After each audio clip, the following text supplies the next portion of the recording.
Peace, peace, peace, peace, peace. This is your sister Roo coming to you with another episode of UnRead with Nick and Roo.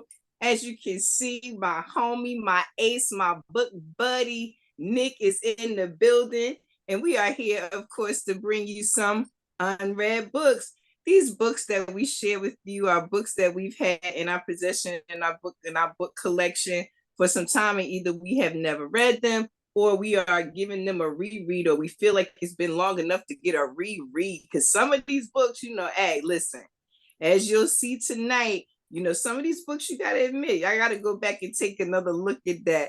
So I welcome you to be here today. And I'm really appreciating the fact that people are loving Nick. They are loving our book reviews.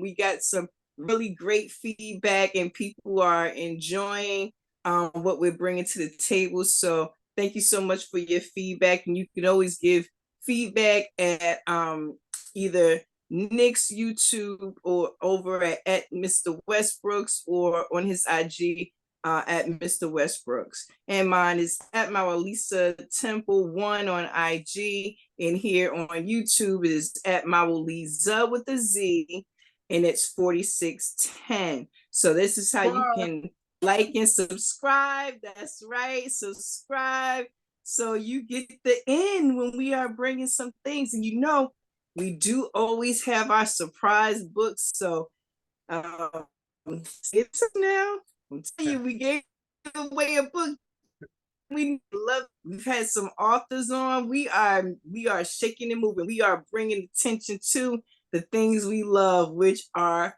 books. So Mr. Westbrooks, how are you doing since last time we got together? What do you have for us today? What you got going on? Oh man, yeah, it's been, it's been some time, been a couple weeks, and I've been missing it, I've been missing it. I think our last one was our poetry month special, with our two guest poets and authors. Yeah. Shout out to Samuel Rain Benjamin and Tierra Holmes. So that was a fun time. So I'm glad to be back, for another edition. It's springtime, the weather,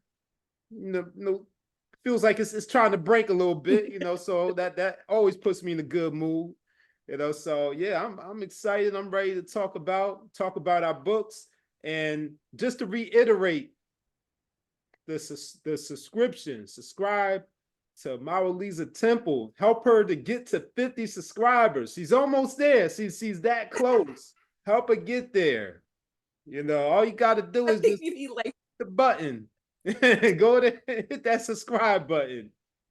Help my goodness. So we can start going live from her channel, and we might do some simulcasting going on. So yeah, help her. That was great.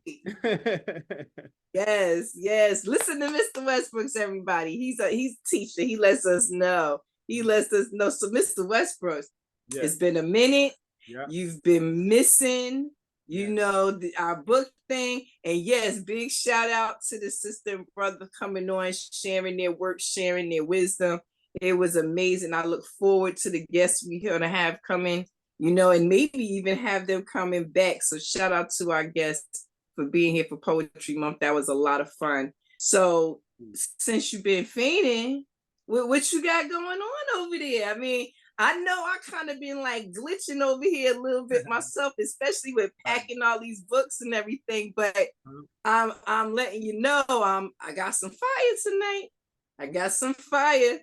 So bring what you got, buddy. Bring it in hot. So what you got, Mr. Westbrook? I'm gonna take a different approach with my presentation or my offering, and I decided to pull off a book from myself that this is an unread, so I'll start with that. Not only is it an unread, but it's a book that I'm completely unfamiliar with. It's a book that's a part of my school library at school. So I had bunch of extra copies of it. So I'm like, no, this looks interesting. And I want to read everything that comes through the school doors, everything that's gotten delivered to be included in my class library. So this is this offering is a book from my class library. So it could be characterized as a YA or young adult novel. And the name of this book is called Monday's Not Coming by Tiffany D. Jackson. Monday's Not Coming by Tiffany D. Jackson. So I'll read the blurb about it, and then, like I said, I'm completely unfamiliar with this book. I've heard of the author, but I haven't read anything from the author prior. So I'll explore the cover. I'll explore the cover. What's on the front cover, the back cover. Like I said, read the blurb to you all, and kind of make some inferences or maybe some predictions, and we can have a little discussion about some of the themes that are highlighted and are projected in this book here. So to read the description, it says, from the critically acclaimed author of Allegedly, Tiffany D. Jackson, comes a gripping novel about the mystery of one teenage girl's disappearance and the traumatic effects of the truth. And it says, Monday Charles is missing, and only Claudia seems to notice. Claudia and Monday have always been inseparable, more sisters than friends. So when Monday doesn't turn up for the first day of school, Claudia is worried. When she doesn't show for the second day or second week, Claudia knows that something is wrong. Monday wouldn't just leave her to endure tests and bullies alone. Not after last year's rumors, and not with her grades now on the line. Now Claudia needs her best and only friend more than ever. But Monday's mother refuses to give Claudia a straight answer, and Monday's sister April is even less help. As Claudia digs deeper into her friend's disappearance, she discovers that no one seems to remember the last time they saw Monday. How can a teenage girl just vanish without anyone noticing she's gone? So that is the blurb, the description of the novel. Now just to share some of the brief reviews on here to kind of get some puzzle pieces and put the pieces together, because I have not read one page in this book. I might have like did this a couple times, but I did not stop and like take a peek and see what I didn't do any of that. All right. So I'm going in completely blind with this one. Okay. Let's see. So at the top it says, this is the story, the top of the back cover here. It says, this is the story of how my best friend disappeared, how nobody noticed she was gone except me, and how nobody cared until they found her 1 year later. So my best friend, so this tells me that it's probably being told from the perspective of the friend. What was the friend's name? Claudia. Yeah, so this is probably being told from Claudia's point of view. And now just to go through some of the reviews here that are listed here on the back, it says, a mesmerizing punch in the gut story about the power of friendship and the horrors hiding right in front of us. So we see friendship as a major theme in this book. This thought-provoking thriller examines issues such as abuse, gentrification, and the marginalization of people of color with nuance and sensitivity. That's right. So now, okay, now we picking up some more themes that's going on here, and we could tell that this is going to be a deep story if we getting into topics such as abuse, gentrification, and marginalization of people of color. And it says, another review says, Jackson's sophomore novel features another ripped from the headlines premise that will keep readers listening through the final pages.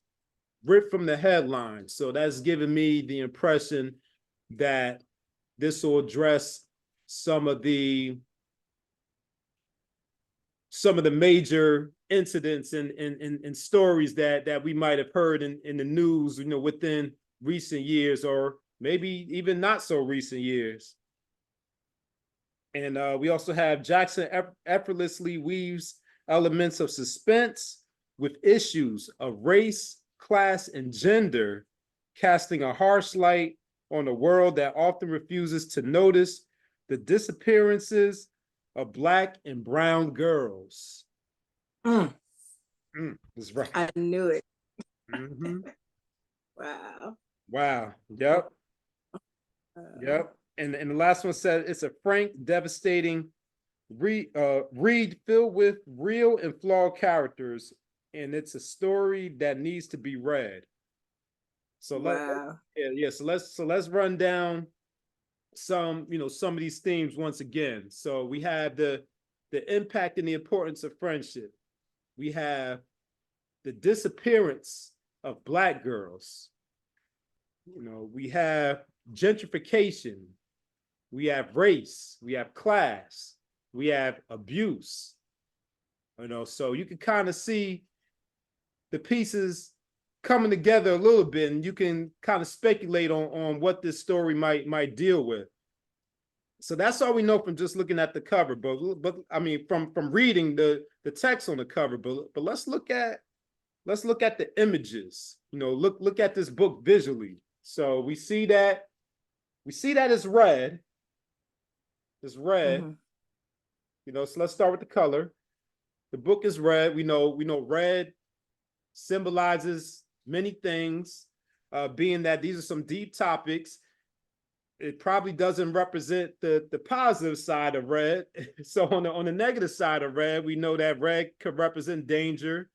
It could represent blood. It represents, stop, like a stop sign.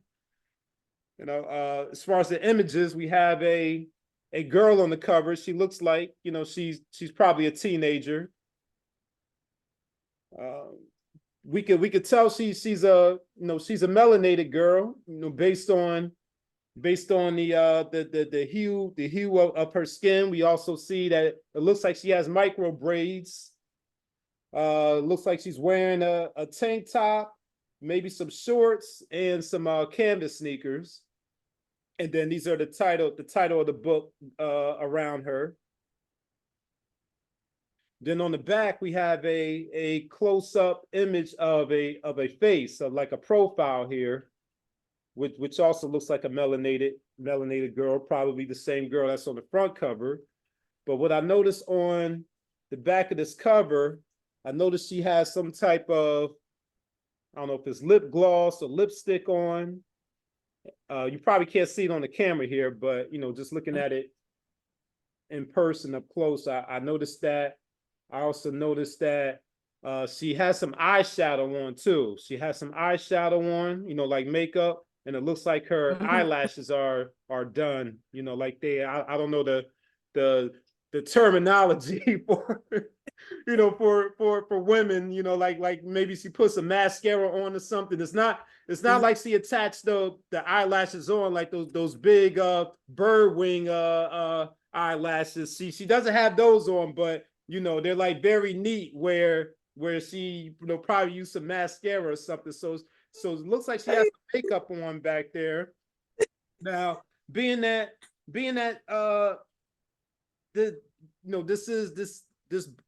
part of the setting is in the school, we could tell that she's probably a teenager. Also, based on the depiction of the girl that's on the cover, she looks like a teenager.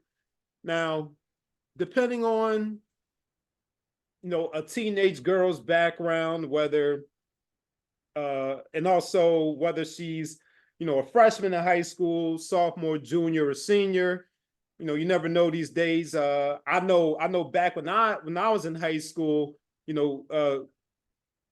high school girls weren't really wearing makeup and things like that. They were still very I guess like childlike in that sense. You know, they weren't wearing makeup. They weren't, you know, getting their nails done, you know, with these fancy, you know, French tips and designs and all of that. I see that now though, you know, like the girls in my high school, you know, they're putting on makeup, you know, they got their nails done, hair done and all that. But when I was in high school, you know, 15, 20 years ago, it wasn't like that. You know, they were like jeans, hoodies on, sneakers, you know, very, very, very, very basic. So I don't know the setting of this book or this girl's background, but I found it interesting that she's depicted as having, you know, makeup on like she's a grown woman, you know, in her 20s, 30s, you know, something like that. And to give just an idea of the time frame, this book was published in 2018. So, you know, fairly recent. So I noticed that on the cover also, you know, so I tend to believe or think that the design of the cover has some connection or relation to the content of the book and the themes, you know. So I'm not going to you know, pull my shoulder out and start reaching and making wild and baseless speculations. I'll leave that up to the audience there to, if you have not read this book, to speculate what might be in this book as far as the plot, you know, just based on what I read about the description and the summary of the book and the design of the cover. I also noticed that the missing girl's name is Monday. You know, that's something interesting. Monday as in the day of the week. We know Monday is the beginning of the week. In the school week, Monday is the first day of school. So you know, you go to school Monday through Friday, then you're off for the weekend, and then you return on Monday. You know, you can take it a lot of directions. You can get into, you know, some of the ideas and notions that Roo is into, and connect Monday to the cosmic realm, and connect Monday to the moon and all that. You know, I don't know if we would get if it's that deep, but you know, anything is possible. But yes, her name is Monday, so there might be something that's significant about that. I don't know, was the first day of school on a Monday? Maybe, maybe not. We also noticed that Monday's sister's name is April. I think I read that in the description here. Monday's sister name is April. I'm just looking over it again just to make sure I was correct about that. Yup, her sister April. So could there be some connection with that? You know, some significance behind the name April and some significance behind the name Monday? Maybe, maybe not. You know, but these are the types of questions that you know, you should think about when you read fiction and novels. This is how you get a deeper understanding of fiction. This is what I teach my students. I teach them how to look at all these things and you know, make these connections. Now you may be correct, you may be accurate, you may be inaccurate, you may be correct, you may not be correct about those connections, but the idea is that you're thinking. You need to show that you're thinking, which is something that is severely missing in our society, from the youth all the way to the old heads. Thinking is absent. But I digress. My offering for this episode of UnRead is Monday's Not Coming. And then I wonder if that's like a double entendre there, you know, for Monday the girl and also Monday the day of the week. Monday's Not Coming. But my offering is Monday's Not Coming by Tiffany D. Jackson. And I land my plane. Well, I'll say that Yeah, absent like Monday is where the common sense and the thinking is right about now. That is a beautiful offering. Thank you so much for sharing that with us. I admire always. I tell you how much I admire the fact of, what you do with our children in the schools and the things that you bring them. We weren't talking about some of these kind of things when I was in school. If you think things was different when you was in school, they was really different when I was in school, and I mean, we still wore gym suits, like, let's keep it a buck, you know. So I mean, it was different times, but one thing I tell people is, being a book lover of all kinds of books and working in bookstores and things like that and spending a lot of time in the library, is that many times we'll overlook young adult books, not realizing that now young adult books deal with a lot of deep themes that we didn't get an opportunity to deal with when we were young, and some of us not even when we were older. I truly stand on the fact that reading a book like that could answer some questions you might have had from your childhood trauma. You know what I mean? It's like, wow, you know what I mean? It touches some really deep issues. I deal with a lot of cover art, esoteric art talks. Listen, you subscribe, you'll know when we start. But esoteric art talks, we talk about a lot of covers, album covers and book covers and things like that. And the one thing that stood out to me as soon as you showed me the cover was that the words looked like they were squeezing her. And shaping her and molding her. And the fact that she looks like almost like a number 8, but being squoze, you know what I mean? If that's even a word, being squeezed. And I thought about Bruce Lee. I know that's gonna sound crazy, but that quote that they always play of him talking about how water is formless, and we know the water, the pureness of us, the purity of youth, it takes the shape of whatever you put it in. You know what I'm saying? So if it's being shaped and molded by some of these ugly themes that are being dealt with here, it can clearly show you how you take a young innocent, because she looks very young and innocent in that front picture, and in that back picture it looked like she done been through some things. You know what I mean? It looked like she been through some things on the front, but not as like in the back. You know what I mean? And this is, like you said, you don't want to be too far reaching and everything, but one of the things that stood out to me is you talking about the year in which this was released. And I'm thinking about where this review says snatch it from the headlines. We know at that time a lot of attention began to be put on these missing young women and young men that go missing from major cities. Some of our unhoused youth, runaways or whatever, they are like missing. And some of them, they find them one day in some, tawdry neighborhood, alive or unalive, or they find them unalive with organs missing, all kinds of things. So, we also know that one of the things that's going on is people killing because, you're not the same as them. So the whole gender thing, the whole, gentrification thing, moving people from one place to another, displacing people, and not even noticing. That's one of the things that really stood out to me as well, is that was emphasized, that nobody noticed but her.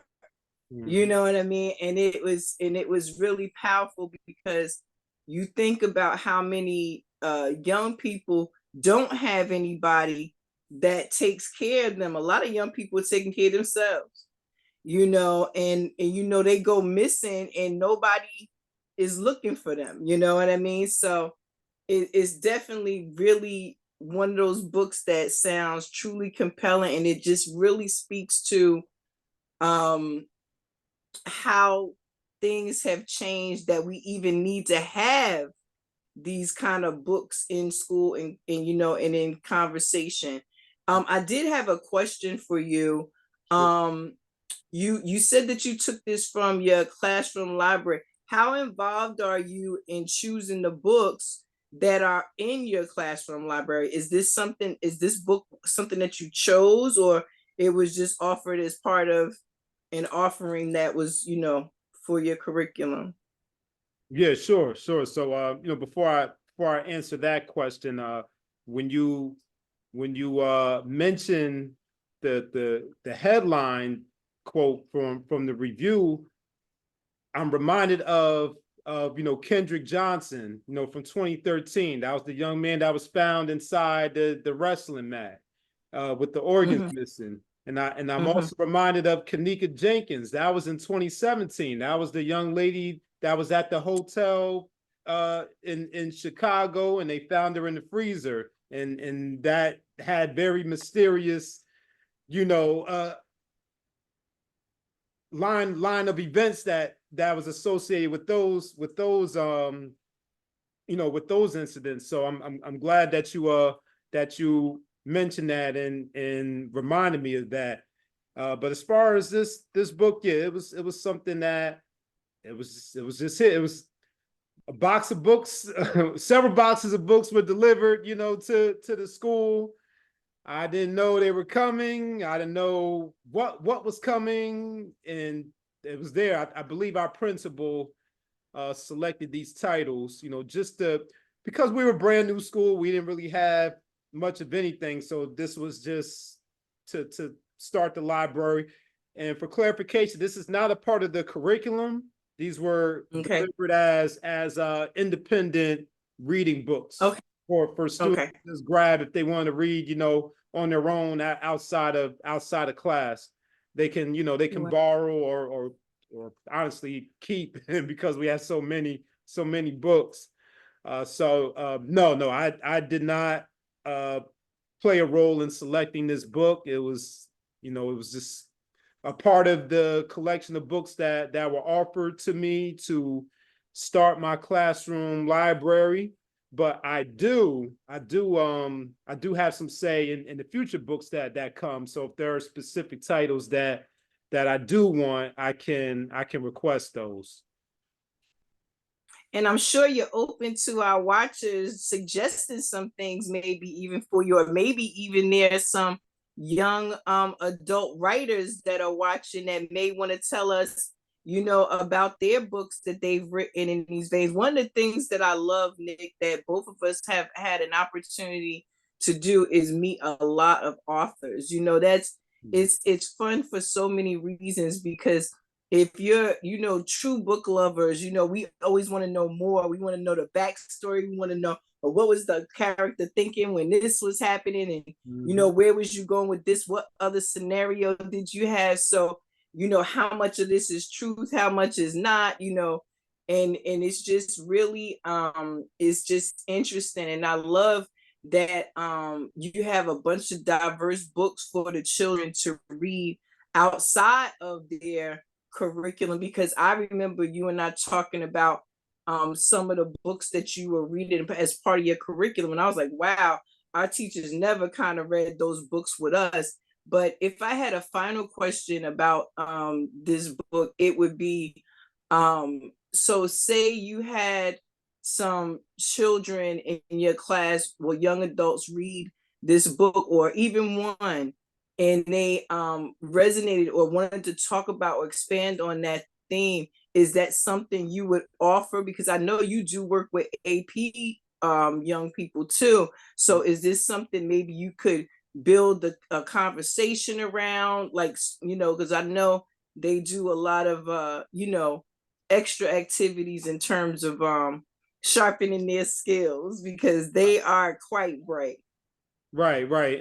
Yes, and in more ways than one. There's both formal and informal methods. Of course, there's informal ways that we can, just have these conversations kind of organically outside of class time, after school, before school. And then we also have, formal ways where we can incorporate the students' interests into their learning. So we had a a class called advisory, which meets once a week.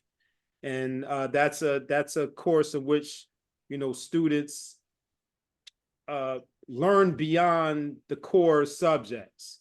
So they're learning, post high school preparation, they're learning soft skills. And in a part of that course, they put together a project, or what we call an exhibition, at the end of the school year, in which they discuss their identity, they discuss their progress academically, they discuss who they are as a person, who they are as a student, they discuss their interests. So that is another space in which they can incorporate a discussion about, a book like this, within the parameters of the school. We're also very active with the students' families as well. So we have workshops, every, at least every other month. If not every month, we have different workshops, throughout the school year, specifically for the parents and the guardians and the families.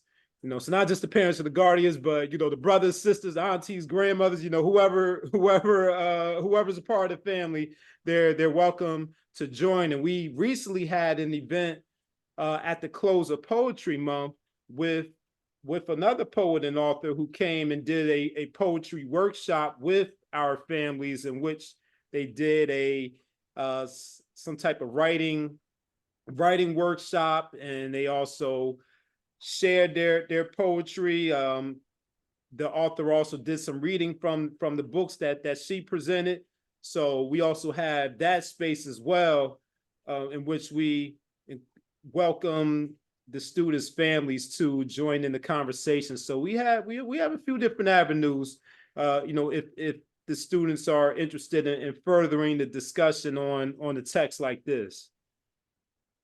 Wow. I am just so impressed with the work that you do with these young people.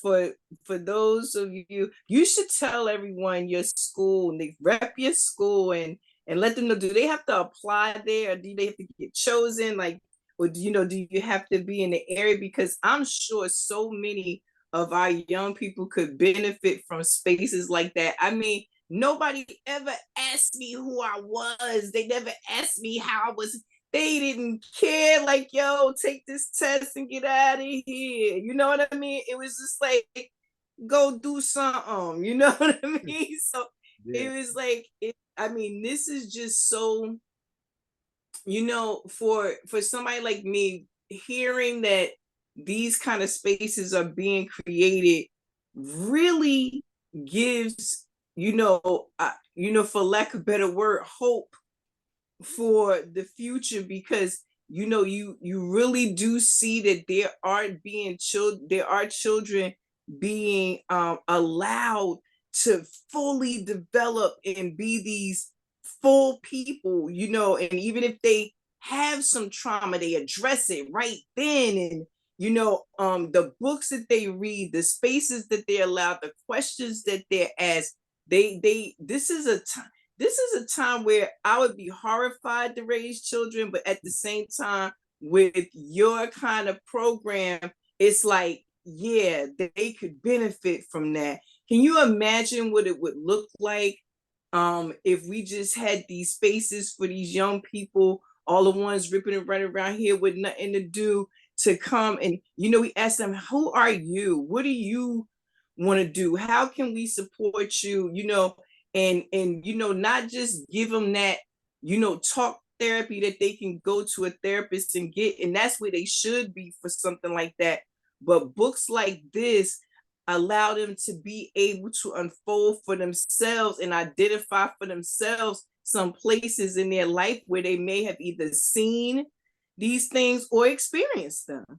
Mm-hmm. And they realize that, hey, that was what that was when that happened. Like when we were living in that neighborhood and they told us we had to go, and they tore down all the houses, that was gentrification. I didn't even, you understand what I'm saying? It really helps people understand some of the things that are going on. So I would love to see spaces like that. So shout out your school, Nick, and tell the people where you are. Okay. Shout out your youth. Sure.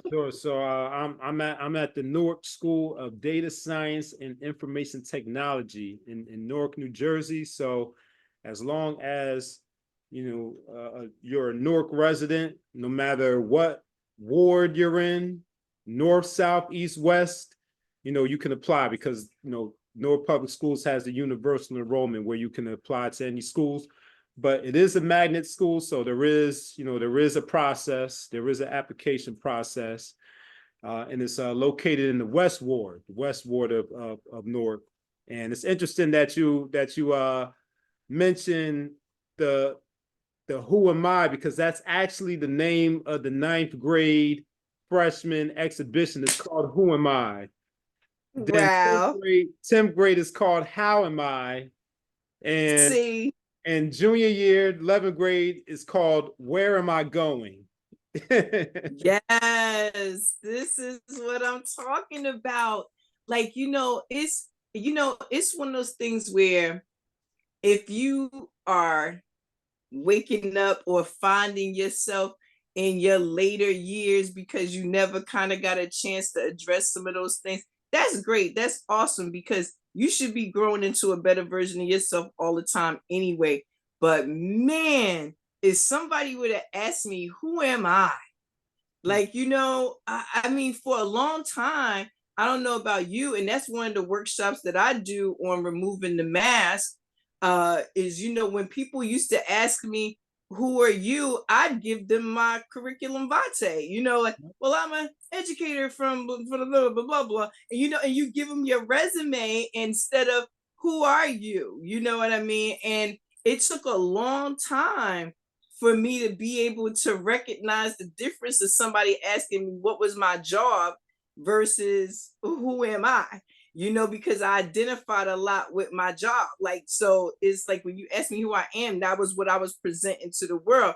It didn't need to know that, I was a book loving nerd that liked to make a bunch of sweet treats, you know what I'm saying? Give them out in the neighborhood. Like they didn't, but people want to know these things. And when you're telling who you are, being able to identify some of those cool things about yourself and share it, not only opens the door for other people to feel free enough to do that, but it also allows you to see yourself outside yourself. So thank you for the work you do. And if it's any people right there in Newark, my hometown, boop boop, Brick City, listen, if you got some young ones that could benefit from the offerings that Nick and his fellow teammates are offering, listen, get an application, man. Get an application, fill out. You never know, you know what I mean? And I'm sure that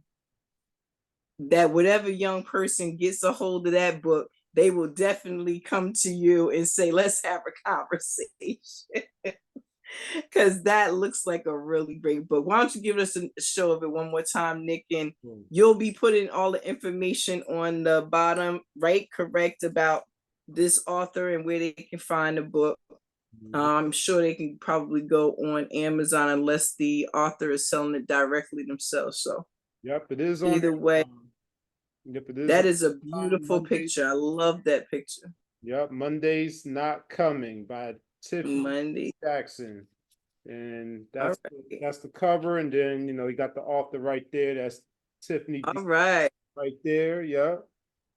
Right, go sis. Shout out to the sis. You gotta tag her in this too. Let her know we talking about her. And how much you love that cover. You know what I mean? So yeah. So was it any last things you wanted to share on that book, Nick? Or are you ready for me to just change the whole direction of what we talking? I'm like, I should have pulled the book lights. Oh no, I'm ready. It's all you. It's all on you now. Oh man. Well, again, y'all, thank you for joining us for our UnRead Book Reviews. And I love the fact that was just a book you just picked up, like just, hey, look, I've never opened this thing, I barely flipped through it.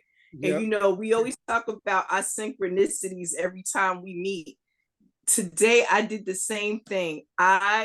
Because at first I was like planning what book I wanted to do. And like I said, I'm packing books. So it's like, oh, I put a lot of books away, but I was planning this one book. And at the last minute, I was like, no, I'm going to pull this particular book. And I looked through this book. Well, I'll tell you the story once I show you the book. So, my unread offering is God Man, the Word Made Flesh. Whoa. By George Carey and Inez Eudora Carey. So, okay. God Man, the Word Made Flesh. Now, look at, you know, I told you I love covers. As you can see, that is astrology. So, you know, it's going to have some astrology in it. It also has one on the back. If you notice, this was one of the first times I got a book that had nothing on the back. And I was confused a little bit, but that's one of the things that actually made me pick it up, because it was laying over on his back when I found it in the bookstore. And I tell people, when we talk about what prompted you to buy a book or bring a book into your library, add it to your library, like you said, that was just part of something that was offered to you. For me, sometimes I've been this way since I was a kid. I can go into a place like a library, a bookstore, or anything, and the books talk to me. They'd be like, psst, psst, come over here. And this book did that, and it was laying like this, down. And so I couldn't see what the title was, but I saw that astrological wheel, and I was like, hey, let me, so I picked it up, and I was just like, ooh, So, as this is this is an unread outside of flipping through and realizing that it should be an unread. Okay. So, quickly to say, I've been on this journey for a long time, this journey of self-discovery and the joy that it brings, and one of the things that I know is that you always have to be honest with yourself. So you can lie to everybody else, but lying to yourself don't get you nowhere. So you need to know who you are in your journey at all times. Who am I? Who am I? Where am I going? See, I'm there with you, right? So when I found this book, like I said, it was mysterious. It was laying down. It didn't have a price on the back, which I noticed right away. And I was just like, well, is it free? And because I love free, but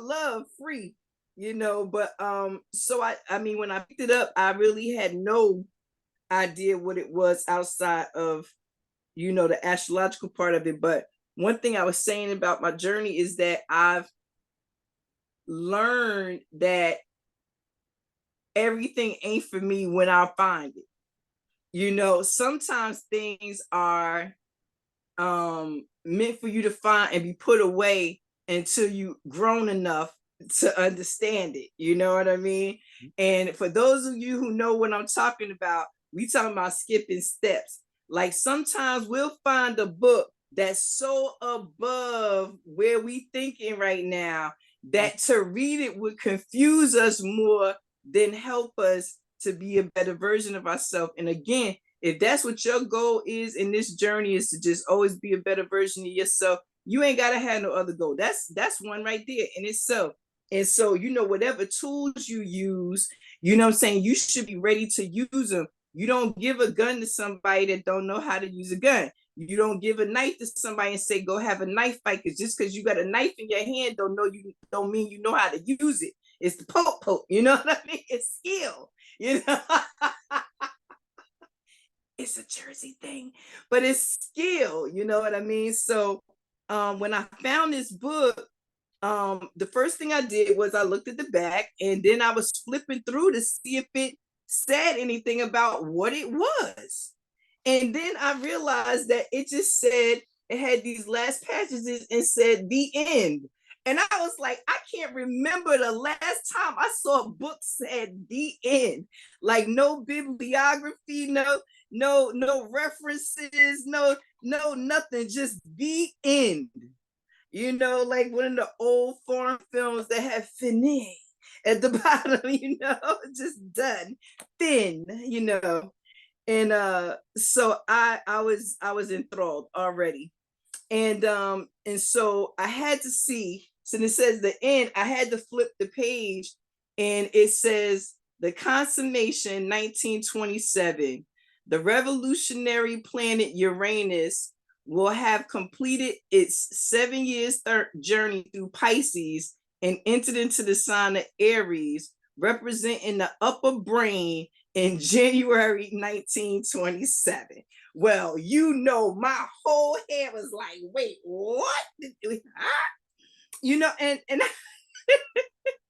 and I'm like, I was like in 1927. So, you know, first of all, I'm already counting, like, if that was Aries, where we at now? You know, I'm already trying to do some quick math, but I'm bugging because I'm like, it's talking about the upper brain. So, you know, for those of you who follow MaWu Lisa Temple, done any work with us, you know, we have our healing chambers. We deal with a lot of, you know, health stuff. And one of the people that we use as a reference a lot of time is Louise Hay. Louise Hay, you know, she tells us that every illness or disease has a psychological, emotional root. So this talking about representing the upper brain in Aries, I instantly thought about the medical stuff, you know, and I'm like, ooh, I might have found an old medical book. So as I start flipping through, I'm like, okay, I want this book, you know. I didn't really stand there and do a bunch more. I went to get the book. And when I went to get the book, the man said he couldn't find it in the system. He couldn't find it in the system. So it was like, to this day, I don't know how much this book is. I don't know, because what I ended up paying, he said, pay what you like. And so, you know, I slid you know, a fiat across the little fiat cross. And and I said, thank you kindly, sir. And I walked on out here. But yeah, so to this day, I don't know how much this book costs. Shout out to the brother, you know, for allowing me to get it for free, you know, free 99. You know, for free 99. And I'm not going to shout out his name because I don't want to lose his job. I don't want to lose his job. Right. But he was a very nice young man. And so I get the book home, lay the book down, don't really give it any mas. Like, you know, I'll flip through it. So no exaggeration. I flipped through and I landed on page 56 and 57. Okay. Transmutation, turning water into wine.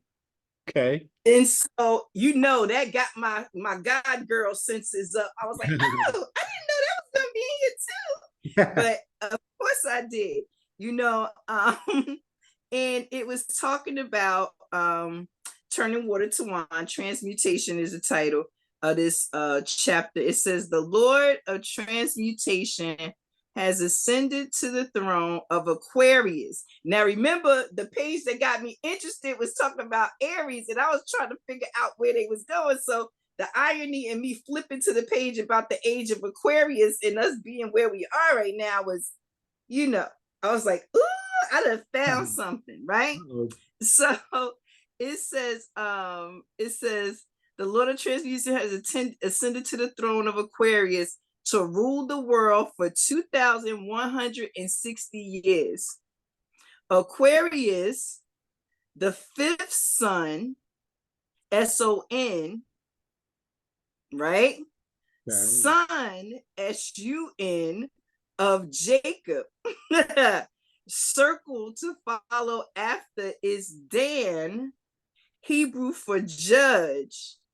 Thus, day or time for judgment or understanding will have its executor, the revolutionary planet Uranus, or as it is in Greek, Uranus. Uranus virtually means son of heaven. That's the first paragraph. I was like, yo, I ain't grown enough for this yet. I said, I'm not grown enough for this. So I have said before, and I said again, I have a love of astronomy and astrology. But one of the things I'm not is a scholar in it by no, I ain't even whatever. I'm just like a newbie. I know what I know, and that is what it is. You know, as all Aquarians, we know what we know. But when I read that line, it was like it was speaking directly to my Aquarius self. Like, you ain't ready. Like, you gonna have to, this ain't some sit down with your highlighter and go through all cute. This is like your head gonna be hurting a little bit when you read this. And that's why it's one of my unreads, because I had to be honest with myself and say that if I truly want to get the most of a text like this in depth, this complicated, I have to dedicate time to it. It's not one of those things where, you know, you could just take it on the bus or take it on the train and read it as you're going along. Yes, you can do that, and I'm sure that works for some people, but the way I'm set up, this would confuse me more than help me. And it's called skipping steps, you know, because this obviously is more advanced information than the average astrology you find in the newspaper or on the, I said the newspaper, Lord God, I just showed how old I was. But on the internet or wherever, all of these sites where you find information like that, this is a much more in-depth look at that. With, you know, as I said, you know, it goes from sun SON to sun SUN, and one of the books you brought us, Nick, went into that in some detail as well. So we know that Jesus concept and the sun have some kind of relation, but now we finding out, you know, that these other things are, you know, these actually body organs are involved in some of these things too. And, you know, on Healing Chambers, we talk about how, you know, certain organs are ruled by different things in the body. I mean, with different astrological signs, organs are ruled by them. So, you know, planetary rulers of those areas of the body. So it's a book that I said I would, a book like this, I probably would not put in the MaWu Lisa Temple library. I would have this probably in my library until I was able to sit down and really go through it and see, you know what I'm saying, what it is I'm putting out there. One of the things I like to be is truly, you know, responsible about what I share with people directly. Now, people who are watching this, if you go and you find this book and you find it a cakewalk, please call me and let me know what you found out. But for me, it's above where I am right now. But what I will say is that I don't like to share information a lot of times unless, you know, I've really sat down with it myself, you know, or I had someone that I highly respect, you know, and know that they do this, like yourself, who can say, all right, this is one that, you know, you could put out there for, you know, 9 to 99. You know, some things in skipping steps, you hurt people, you know, you hurt yourself.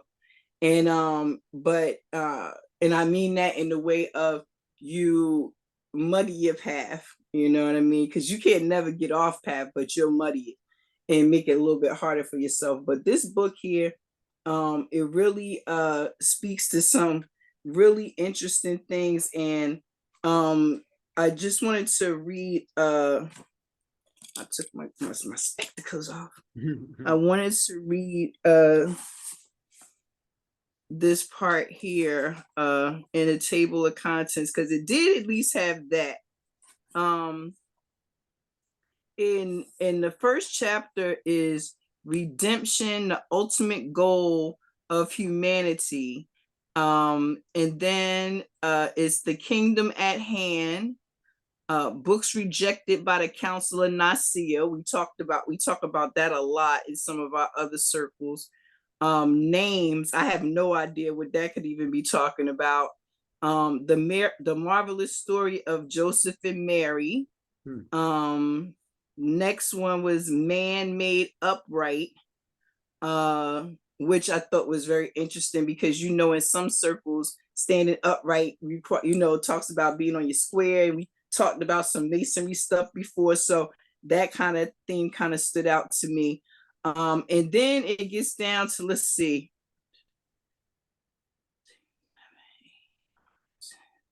It's not until chapter 10 is the explanation of turning water into wine. And I thought it was interesting because it was on page 56, and 56 is kind of over there where I was. And it, you know, and I was like, that's an 11.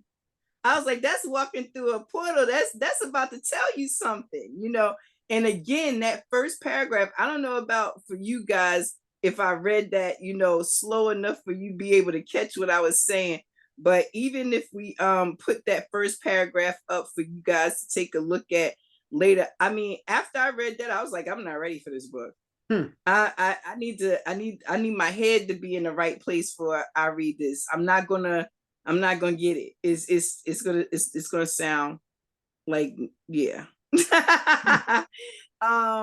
You know, and it talks about some other things. And, you know, one of the things I will say is that some of it made me think about the book you shared about Bible stories explained, you know, like those, you know, those harder to understand kind of parables and things, because it talks about like the plagues of Egypt in the human body though. So it takes so I was like, wow, so all the plagues of Egypt and how they manifest or present in the body. I was like, oh, I'm fascinated. But then I thought it was interesting. They talk about the pyramids. They talk about the solar plexus specifically, no other chakra. They talk about prophecies fulfilled.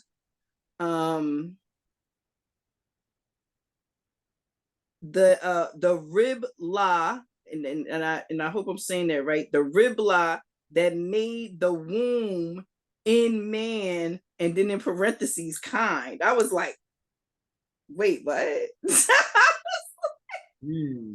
I was like, you know, it's a lot in here that, you know, again, was interesting. But one of the things I thought you were going to find funny, because I really did, was one of the latter chapters is the mystery of Santa Claus revealed. And if you remember back in the wintertime, we were going to do a book that talked about, you know, Santa Claus and what that full story was about. So again, God, man, the word made flesh, above my pay grade right now. Not skipping steps to get into this one is George W. Carey and Inez Eudora Perry. Listen, y'all put together something here that got me sitting back like, yeah, I gotta grow up a little bit more to get in that book. Like I just don't feel confident going in here right now. You know what I'm saying? I really don't. And it's beautiful because the anticipation, you know, of thinking about, you know, or should I just say the anticipation of thinking about what it's going to take for me to kind of get to where I'm ready for something like this, because it'll tell me. Because something I'm telling you, I can tell you how it's going to happen. I'm going to be reading or doing or listening to something else, and it's going to say something that make me think about the small blurb that I've read in here, or one of those titles of one of the chapters, and then I'll know I'm ready. I'll know I'm ready to go over there and get that business. So God, man, the word made flesh, unread. not yet a part of a MaWu Lisa Temple's official library, but still sitting in mind to see if we're gonna put it up on the temple shelves. So yeah, that's what my offering is this week. So questions, class, questions. Yeah, man, that book, man, that sounds interesting, fire. And a couple things come to mind, as you were discussing that book. And you mentioned the book that I brought that, well, you have a copy of it now, the Manly P. Hall, How to Understand Your Bible. And one one thing that he discusses in there is the Adam and Eve story. And he discusses how the sin or Adam and Eve's downfall was that they skipped steps pretty much. They went after that knowledge before they was initiated. Hey, listen. They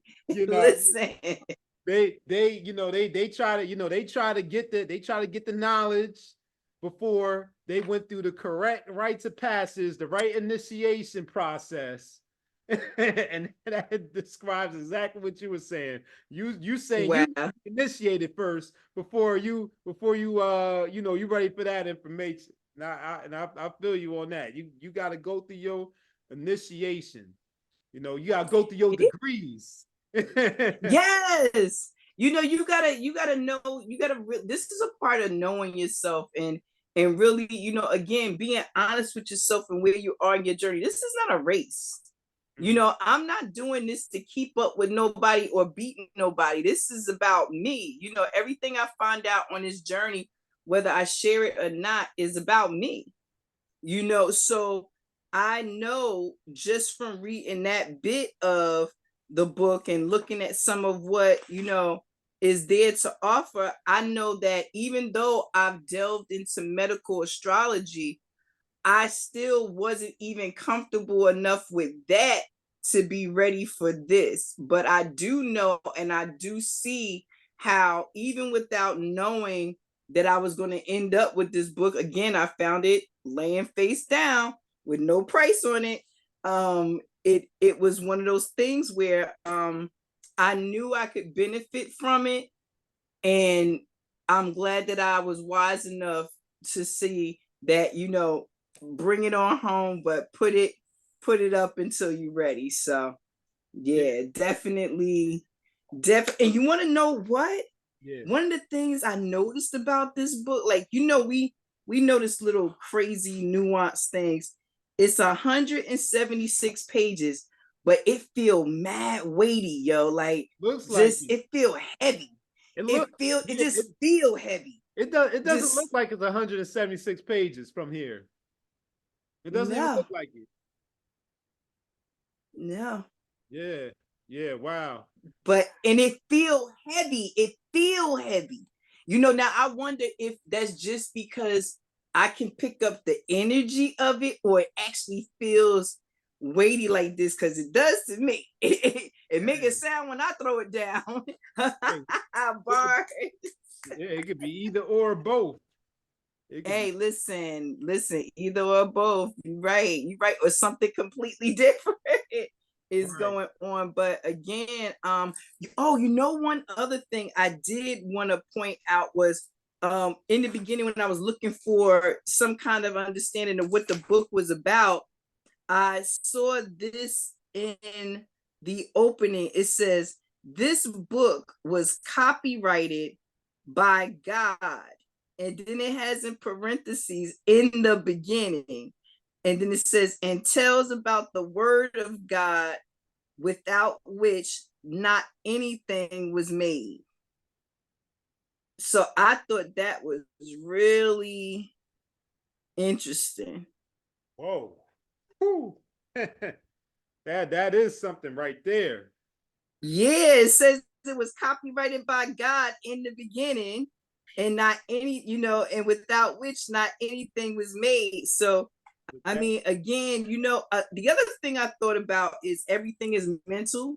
Yeah. I thought about that, everything is mental. And when it talked about that, being it is, seeing it, manifesting it, creating it, making it manifest, so, being able to see it with your mind's eye, I thought about that in the word, making something flesh is making it tangible, making it something you can touch. So, an idea made solid, maybe that's why I feel so solid. Who knows? Yeah.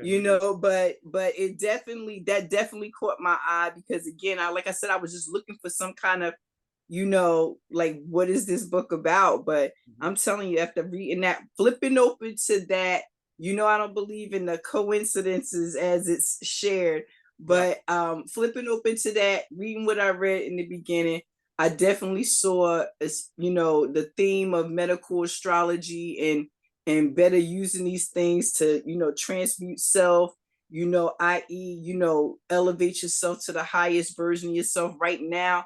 That's relevant. People talking about moving from 3D to 5D, and not some people have no idea what that even means, and sometimes I almost dare people to explain it.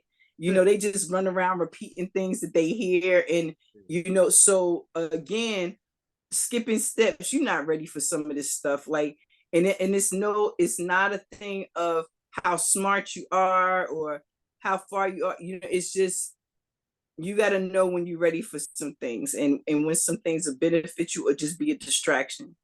You know what I mean? Because of course I can sit down and I can dissect this and I can spend countless hours on it. But at the end of the day, it's steps that I'm supposed to be doing right now that I'm gonna still have to go back and do once I'm done with this. So I might as well just finish what I'm on right now. Right. So but yeah, I definitely did think about everything is mental. And the power of life and death lies in the tongue. I thought about, being it is, obviously, and so be it, and do no harm. I thought about quite a few of those things, those statements that we hear kind of often in these circles. Yeah, right. Man, I thought of several things, along with those. You mentioned the medical astrology, but there's also a lot of biblical references in there. So that kind of gives some insight into how to approach reading the Bible. Because we talked about with a couple of our offerings, a couple of my offerings, how there's astronomy and astrology in the Bible. And then, you put the medical piece in there, then you just start layering things on top of each other and seeing the multiple meanings. Another thing that I thought about with the circumstances that you found that book and the fact that it was copyrighted, it says copyrighted by God and not copyrighted by a publisher,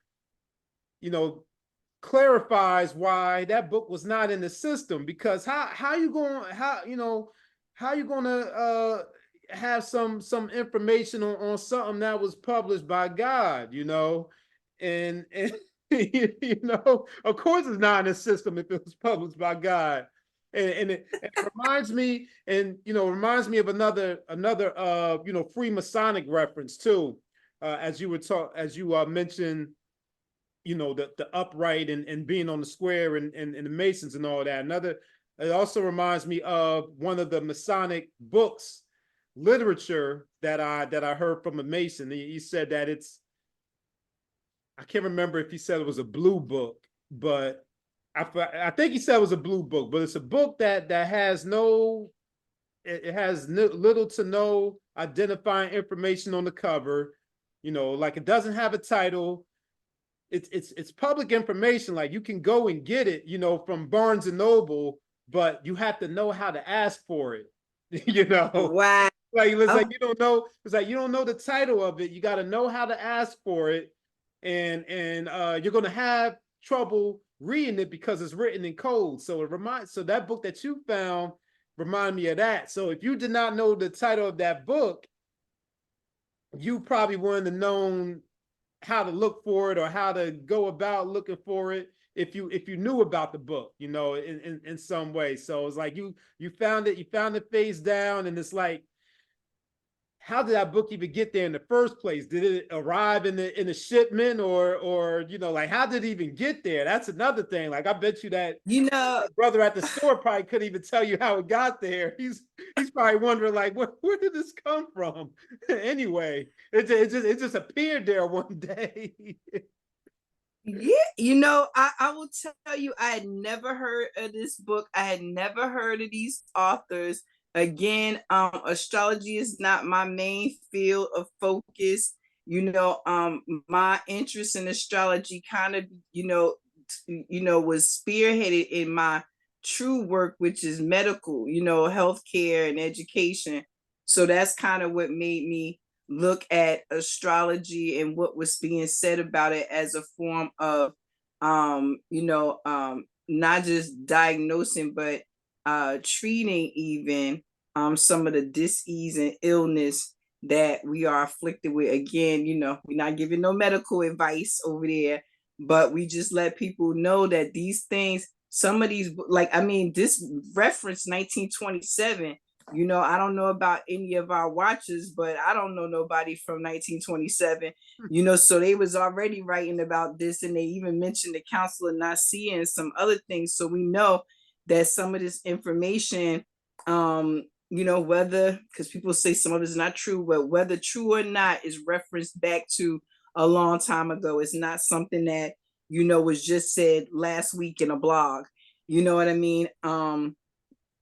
So, and that's not taking anything away from new perspectives and ways of looking at things. I would never dare say that, because that's why we have so many beautiful books, is because we get to see different people's perspective on it. But this one here in particular, I just found it a bit complex. Even when I was thinking, because you talked about some of kind of like the themes or whatever, and I thought about how the significance of like incarnation and resurrection and all these different things, and people talking again, like I was saying, about being new, being renewed. We talk about even the fact that we're doing this with the new Taurus moon and still hanging in the sky. Like that's a time of rebuilding and creating a life that you want to see, and knowing where you are, again, knowing where you are, who you are, how you are, and where you want to go. It's just it's a great book. I mean, I know that, and it's unread, but what's interesting, I didn't even look on Amazon to see if you can find it and how much it actually costs. That was one of the things I did not do. So shame on me, because I was fascinated with the fact that it just belonged to me. And it does have an ISBN, so it must be registered, but that can be privately bought. Who knows? Yeah. Um Yeah, or you might look it up or scan it and nothing come up. Hey, listen, stranger things have happened. One of the things that caught my attention also was physical regeneration. Because I used to tell people all the time that we are like iguanas, that we can grow back things. Oh yeah. I truly stand on that. Like, I don't know how we do it. I don't know what level we gotta be on. I don't know what level initiation needs to take place. But I'm telling you, I know you can grow your organs back, and I know you can grow your limbs back. I just ain't figured it out yet. Stay tuned. You know what I'm saying? Stay tuned. Yeah. But also, it talks about mistranslation of scripture. And I'm interested. Maybe we'll just kind of, I'll close out with that on my end, unless you had some more questions for me. Let's go to that page and see what it talks about the mistranslation of scripture. Okay, yeah. Page 147. It says, he that has saved his life shall lose it. Mark 8:35. It says the above sentence does not ring true and is not logical. That's an Aquarius answer. It's like, it's not logical. A Greek professor recently went to Oxford, England for the sole purpose of looking into the Greek text in regard to this seemingly inconsistency. Also, Luke 16:9, see below. So I guess we'll get to that one. And I say unto you, make unto yourselves friends of the mammon of unrighteousness, that when ye fail, they may receive you in everlasting habitations. And so the discovery was made that the letter N from none, meaning a fish, was omitted, and also the letter O, that a correct translation reads, he that saveth his life shall loosen it. Shall loosen it. It says the seed in the fable, or Jesus said, I am the way and the truth of life, etc. Therefore, he have saveth his life, seed, shall loosen it so he may enter the straight and narrow way. The straight is the spinal cord, as he's already been written. I am the bread of life. Again, cast the bread upon the waters, the straight, and cast the bread upon the water, exactly harmonious with loosen it. And I'm like, you think I'm ready for this? I'm not ready for this. I'm not ready for that. Man, I'm not ready for that. But you know what that part made me think about? That part just made me think about the Quran, where they have at the beginning of some of the surahs, they just have letters like Aleph, Lam, Mim. They said that there was a O omitted, there was, a I, a N omitted. So we know one letter changes the word, changes the meaning. Mm-hmm. You know what I mean? One letter changes the word, changes the meaning. Even diacritical marks, where you put those at, change the word and change the meaning. So that's what that would make me think about. And those universal sounds, like we hear om, or or things like that. And we know every organ in the body, according to Chinese medicine, Eastern medicine, that every organ has a tone. And that it can be either activated or cleared or whatever said this tone, or frequency, because again, now we're going to start talking about frequency, in which we talk about being made flesh, speaking something and creating it, you know what I'm saying, vibrating it, to make it manifest. So that is my offering, God, man, the word made flesh. Excellent, looks like read, and for the initiated, apparently. Right. Yeah, that straight.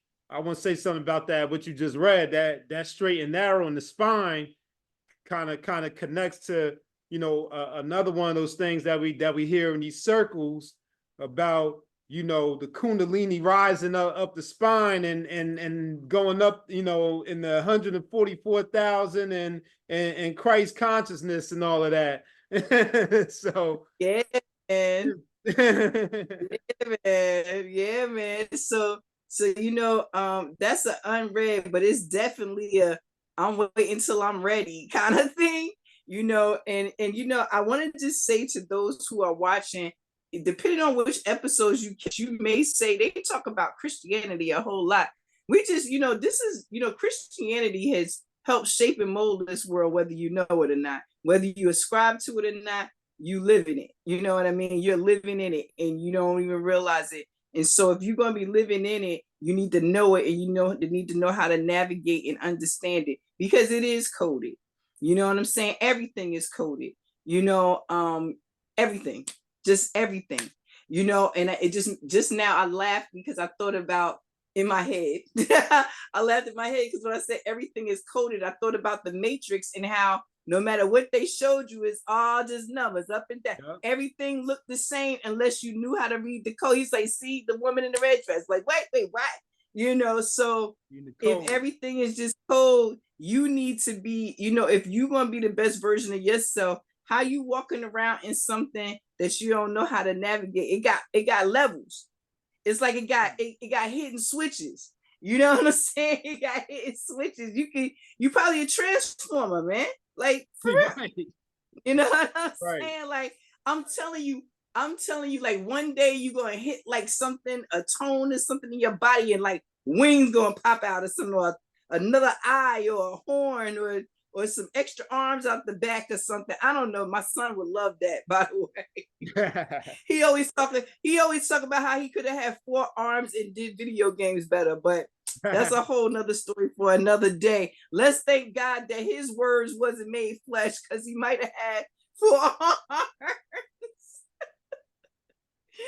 So yeah, my offering, God man, the word made flesh. I can't wait to get into it. And when I do, I definitely will come back and I would like to really share again, what I found in that, and be able to maybe even tell people kind of, a little bit more about how this can be applied to whatever level they on. Indeed. Yeah. That's an amazing offering right there. For the initiated and not for the profane. Talking that talk, sir. Talking that talk. Absolutely. Well, I mean, I don't know if you have anything else, but I mean, we brought 2 completely unread books, and I think we did pretty good. Talking about how we ended up with them, and why we can't wait to dig into them, and why others should dig into them too. So, do you have any final words for us, Mr. Westbrook? I'll let you take us out.